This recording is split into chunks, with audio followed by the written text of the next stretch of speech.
नमस्कार, आप देखना शुरू कर चुके हैं CRS न्यूज़। खबर रायबरेली से।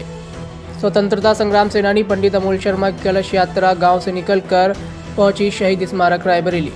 स्वतंत्रता संग्राम सेनानी पंडित अमोल शर्मा 7 जनवरी 1921 मुंशीगंज गोलीकांड की बात की जाए तो अंग्रेजों ने किसान आंदोलन और हिंदू सभा के महान नेता अमोल शर्मा बाबा जानकी दास थे।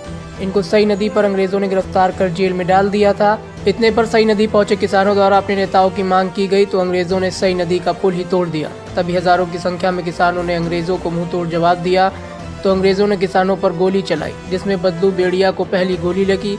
सभी किसानों का आक्रोश बढ़ा और मुंशीगंज जलियांवाला बाग बन गया। सई नदी रक्त से लाल हो गई। ऐसे वीर सपूतों की यह पावन धरती है। जिस समय ब्रिटिश दास्ता की बेड़ियों में जकड़ा हुआ था, हर सांस में मुक्ति पाने के लिए संघर्षरत था। जिले के सपूतों ने स्वाधीनता का प्रथम संग्रह राणा बेनी माधव सिंह की अध्यक्षता में लड़ा और अपनी शक्ति का लोहा मनाया। स्वतंत्रता संघर्ष के इस पावन अनुष्ठान में अपने ही हाथों में खलल डालने का कुचक्र रचा, जिसमें किसान आंदोलन अतिरंजित अत्याचार के विरुद्ध पूरे देश में किसानों ने विदेशी शासकों की दमनकारी नीतियों के विरुद्ध समय समय पर अपनी शक्ति का दमन किया। किसान आंदोलन संपूर्ण राष्ट्र के हुक्मरानों की नींद उड़ाने में सफल रहा। स्वतंत्रता संग्राम सेनानी पंडित अमोल शर्मा अंग्रेजी शासन काल में हिंदू महासभा और किसानों की रक्षा करने के लिए कई बार जेल भी गए।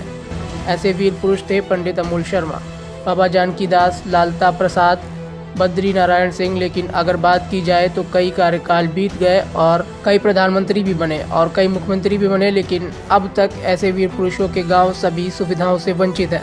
अब देखना यह है कि जहां प्रधानमंत्री नरेंद्र मोदी ने रेल कोच कारखाना रायबरेली में आकर कहा था कि हम ऐसी पावन भूमि पर आए हैं जहां पर पंडित अमोल शर्मा, बाबा जानकी दास, बद्री नारायण सिंह जैसे स्वतंत्रता संग्राम सेनानी के वीर सपूत थे। देखना यह है कि प्रधानमंत्री नरेंद्र मोदी के कार्यकाल में इन वीर पुरुषों के गाँव के लिए कौन कौन सी सुविधाएं दी जाती हैं, या फिर सिर्फ वादों में ही सिमट कर रह जाएगी यह सुविधाएं।